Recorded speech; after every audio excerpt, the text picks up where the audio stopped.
नमस्कार, मैं हूँ आपके साथ कंचन मिश्रा। अपडेट मीडिया 24x7 में आप सभी का स्वागत है। अपडेट मीडिया 24x7 के समस्त परिवार की ओर से आप सभी को गणतंत्र दिवस की बहुत बहुत शुभकामनाएं। यह दिन हमारे देश की स्वतंत्रता, समानता और भाईचारे का प्रतीक है। 26 जनवरी 1950 को हमारा संविधान लागू हुआ था, जिसने हमें लोकतंत्र में अपने अधिकारों और कर्तव्यों का बोध कराया। हमें गर्व है कि हमारे संविधान ने हर नागरिक को समानता, स्वतंत्रता और न्याय का अधिकार दिया है। यह दिन भारत के संविधान लागू होने की याद में मनाया जाता है। भारत का संविधान 26 जनवरी 1950 को लागू हुआ था। इस दिन दिल्ली के राजपथ पर परेड और झांकियां निकाली जाती हैं। भारत के राष्ट्रपति तिरंगा फहराते हैं और 21 तोपों की सलामी दी जाती है। आओ झुककर सलाम करें उन्हें जिनके हिस्से में ये मुकाम आता है। खुशनसीब होता है वो खून जो देश के काम आता है। ना पूछो जमाने से कि क्या हमारी कहानी है, हमारी पहचान तो बस इतनी है कि हम सब हिंदुस्तानी हैं। ना जियो धर्म के नाम पर, ना मरो धर्म के नाम पर, इंसानियत ही है धर्म वतन का, बस जियो वतन के नाम पर। एक बार फिर से आप सभी को अपडेट मीडिया 24x7 के समस्त परिवार की ओर से गणतंत्र दिवस की बहुत। भारत का गणतंत्र दिवस 26 जनवरी को क्यों मनाया जाता है? जैसा कि आप जानते हैं कि गणतंत्र दिवस हमारा राष्ट्रीय पर्व है जो 26 जनवरी को मनाया जाता है। हर साल गणतंत्र दिवस के दिन भव्य परेड का योजना बनाया जाता है जो इंडिया गेट से राष्ट्रपति भवन तक होता है। इस परेड के दौरान थल सेना, वायुसेना और नौसेना के जवान शामिल होते हैं। इस परेड के दौरान तीन सेनाओं के प्रमुख राष्ट्रपति को सलामी देते हैं। यही नहीं, इस दिन तीन सेनाएं आधुनिक हथियारों का प्रदर्शन भी करती हैं जो राष्ट्रीय शक्ति का प्रतीक है। लेकिन आप जानते हैं कि गणतंत्र दिवस 26 जनवरी को ही क्यों मनाया जाता है? दरअसल 1950 ईस्वी में मुझे भारत सरकार अधिनियम को हटाकर भारत का संविधान लागू किया गया था। संविधान को लागू करने के लिए 26 जनवरी का दिन इसलिए चुना गया क्योंकि साल 1929 में दिसंबर में लाहौर में भारतीय राष्ट्रीय कांग्रेस का अधिवेशन पंडित जवाहरलाल नेहरू की अध्यक्षता में हुआ था। इस अधिवेशन में प्रस्ताव पारित कर इस बात की घोषणा की गई कि यदि अंग्रेज सरकार द्वारा 26 जनवरी 1930 तक भारत को स्वतंत्र देश का दर्जा नहीं दिया गया तो भारत को पूर्ण रूप से स्वतंत्र देश घोषित कर दिया जाएगा। जब अंग्रेज सरकार ने कुछ नहीं किया तब कांग्रेस ने 26 जनवरी 1930 को भारत को पूर्ण स्वराज घोषित कर दिया। 26 जनवरी 1950 के दिन सुबह 10:18 पर भारत एक गणतंत्र बना। इसके 6 मिनट बाद 10:24 पे राजेंद्र प्रसाद ने भारत के पहले राष्ट्रपति के रूप में शपथ ली। इस दिन पहली बार बतौर राष्ट्रपति डॉक्टर राजेंद्र प्रसाद बग्घी पर बैठकर राष्ट्रपति भवन से निकले थे। इस दिन पहली बार भारतीय सैन्य बल की सलामी ली। पहली बार उन्हें गॉर्ड ऑफ स्वामित्व दिया गया था। गणतंत्र दिवस के दिन भारत में राष्ट्रीय अवकाश भी घोषित किया जाता है। यह हमारे देश के लिए बेहद ही खास पर्व है। साथ ही यह हमारे लिए बेहद ही गर्व का विषय है कि हमारे राष्ट्र को एक गणराज्य के रूप में स्थापित हुए 76 वर्ष पूरे हो चुके हैं। देश की संप्रभुता और एकीकरण को दर्शाने वाला यह त्योहार हर भारतीय के मन में देशभक्ति की भावना का संचार करता है। 26 जनवरी 1950 21 तोपों की सलामी के साथ तिरंगा फहराते हुए राष्ट्रपति डॉक्टर राजेंद्र प्रसाद ने स्वतंत्र भारत का स्वनिर्मित संविधान लागू किया। भारत के नए युग की शुरुआत के साक्षी देशवासियों सहित सी गोपालाचारी, जवाहरलाल नेहरू, सरदार पटेल जैसे गणमान्य बने। मात्र 3 साल पहले आजादी की सुबह देखने वाले देश ने अपना संविधान बनाकर विश्व को अपनी संप्रभुता का परिचय दिया। हालांकि ये डगर इतनी आसान नहीं थी। इतिहास के पन्नों को टटोले तो मालूम होता है कि स्वराज के साथ ही अपने संविधान, हक और हुकूम की लड़ाई बेहद चुनौती भरी थी।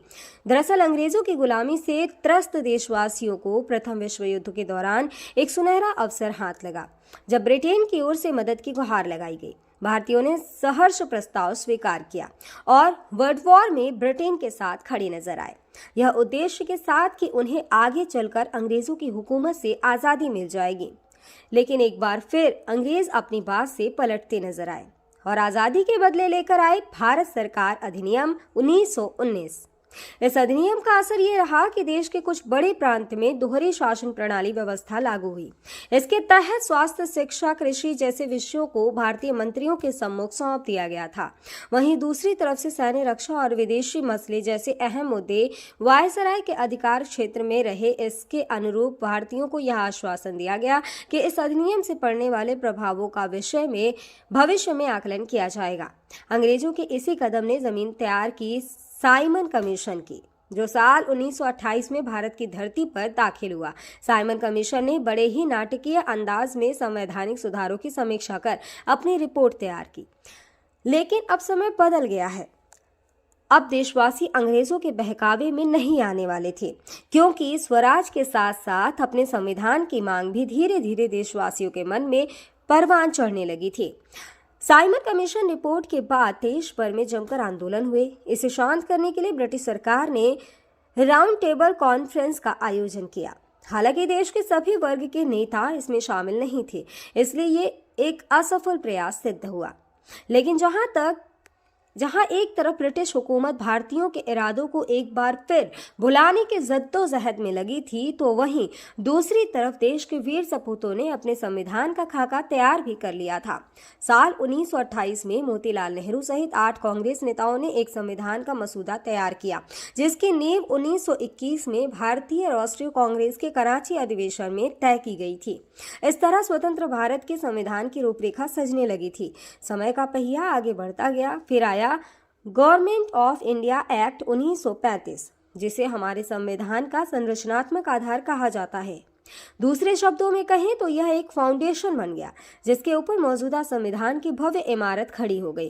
एक्ट 1935 भारत के लिए आज़ादी की सुगबुगाहट के साथ आया, लेकिन आज़ादी की आहट के साथ मुस्लिम लीग और कांग्रेस के बीच मतभेदों की खाई गहरी होती जा रही थी। दोनों के बीच तल्खियां इतनी बढ़ चुकी थी कि बुनियादी मुद्दों पर भी समझौते की गूंज तक नहीं रही थी। हालांकि इन सभी विवादों से आगे बढ़ते हुए भारतीय नेता अपने लक्ष्य की ओर बढ़ रहे थे। दूसरे विश्व युद्ध के दौरान 1945 में सभी पार्टियों की सहमति से संविधान का प्रारूप तैयार कर लिया गया था, जिसे सार्वभौमिक वयस्क फ्रेंचाइजी स्वतंत्रता और समानता के साथ अल्पसंख्यकों के अधिकारों की रक्षा का विशेष ध्यान रखा गया था। इसके साथ ही भारत छोड़ो आंदोलन और आजाद हिंद फौज की निर्भीकता ने अंग्रेजों ने भारत में अनंत काल तक राज करने का सपना चूर चूर कर दिया था। जैसे जैसे भारतीय राष्ट्रीय आंदोलन जोर पकड़ता गया, ब्रिटिश हुकूमत पर संविधान निर्माण के लिए संविधान सभा के गठन का दबाव भी बढ़ता गया। इस गहमा गहमी के बीच आखिरकार 9 दिसंबर 1946 में नई दिल्ली के संवैधानिक हॉल में संविधान सभा की पहली बैठक हुई, जिसमें महात्मा गांधी को छोड़कर उस वक्त के राष्ट्रीय आंदोलन से जुड़ी करीब हर बड़ी शख्सियत शामिल थी, जिसका मुस्लिम लीग ने भारत को 2 हिस्सों में बांटे नए मुल्क पाकिस्तान की मांग को लेकर बैठक का बहिष्कार किया। लिहाजा पहली बैठक में कुल 207 सदस्यों ने हिस्सा लिया, जहां सभा के सबसे वरिष्ठ सदस्य डॉक्टर सच्चिदानंद सिन्हा को सभा का अस्थायी सदस्य चुना गया। हालांकि 2 दिन बाद 11 दिसंबर को डॉक्टर राजेंद्र प्रसाद सभा के अध्यक्ष निर्वाचित हुए और डॉक्टर एच.सी. मुखर्जी और वी.टी. कृष्णमाचारी को सभा का उपाध्यक्ष बनाया गया। इसी कड़ी में आया सुनहरा दिन 15 अगस्त 1947 का, जब गुलामी की बेड़ियों को तोड़ भारत ने आज़ादी की नई सुबह देखी। देशवासियों में जोश भरते हुए आज़ाद भारत के प्रथम प्रधानमंत्री जवाहरलाल नेहरू ने बुलंद आवाज में देश को संबोधित किया। इतिहास के पन्नों में यह भाषण ट्रस्ट विद डेस्टिनी नाम से दर्ज हुआ। इसके साथ ही तेज हुई संविधान निर्माण की प्रक्रिया। आज़ादी के बाद चुनौतियों में इजाफा हुआ। संविधान पर सामग्री की कमी थी, लेकिन उसका सही चयन और उचित व्याख्या का काम बहुत जटिल था।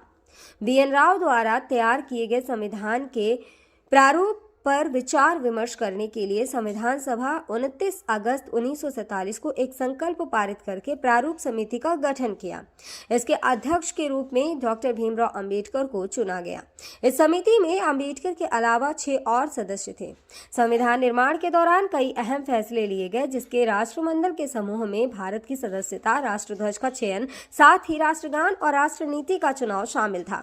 यहाँ दिलचस्प बात यह है कि संविधान में सबसे पहले नंबर पर आने वाली उद्देशिका सबसे अंत में पारित हुई।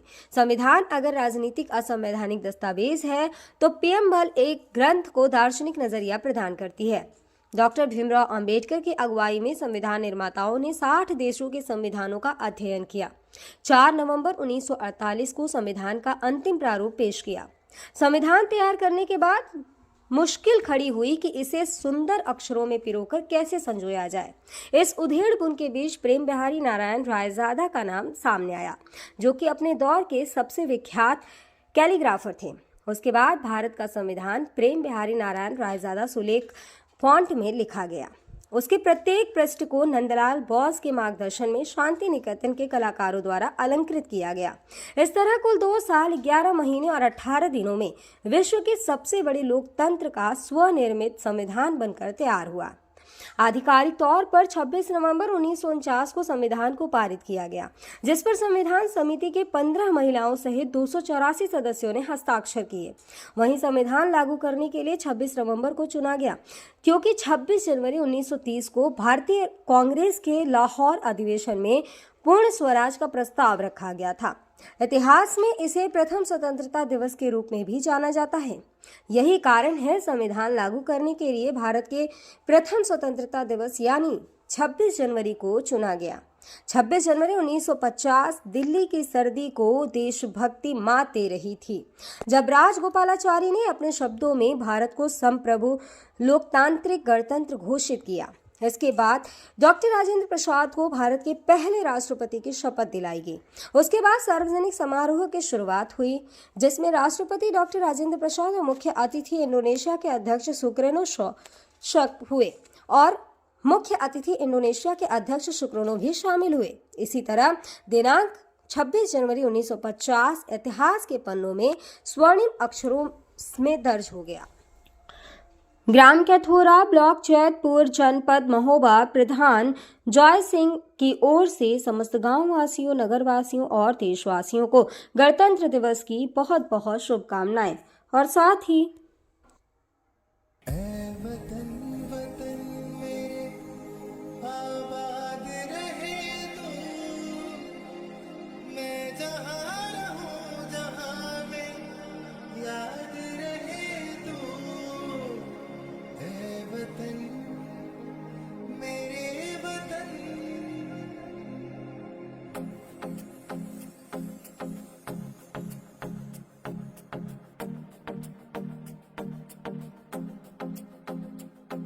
मेरा रंग दे,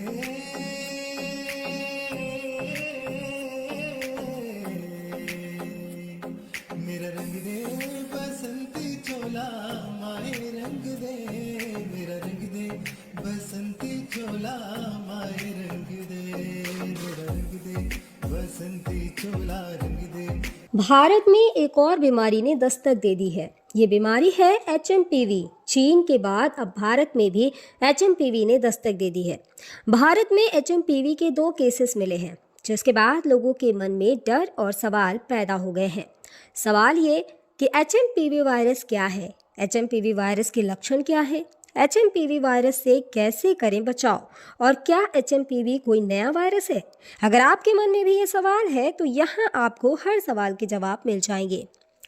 चीन में ह्यूमन मेटान्यूमो वायरस की वजह से वायरल बुखार श्वसन संक्रमण के बड़े मामले सामने आ रहे हैं। कर्नाटक में 2 मामले सामने आए हैं, जिनमें बेंगलुरु में भी 8 महीने की बच्ची में इस वायरस के संक्रमण का मामला सामने आया है। अब सवाल ये है कि आखिर HMPV क्या है। HMPV यानी ह्यूमन मेटान्यूमो वायरस एक श्वसन वायरस है जो फ्लू जैसे लक्षण पैदा करता है। अब निचले और ऊपरी श्वसन संक्रमण जैसे सर्दी का कारण बनता है। यह एक मौसमी बीमारी है जो आमतौर पर सर्दियों और शुरुआती वसंत में होती है, जो RSV यानी रेस्पिरेटरी सिंसिटियल वायरस और फ्लू के समान होते हैं। इससे बचाव के लिए HMPV आमतौर पर बच्चों में ही डिटेक्ट होता है। सभी फ्लू सैंपल में से 0.7 फेज में HMPV होते हैं। इसके लक्षण है कि HMPV वायरस को ह्यूमन मेटान्यूमो वायरस या ह्यूमो वायरस कहते हैं, जिसके लक्षण काफ़ी हद तक सामान्य सर्दी जुकाम के समान होते हैं। सामान्य मामलों में यह खांसी या गले में घरघराहट, नाक बहने या गले में खराश का कारण बनता है। छोटे बच्चों या बुजुर्गों में HMPV का संक्रमण गंभीर हो सकता है।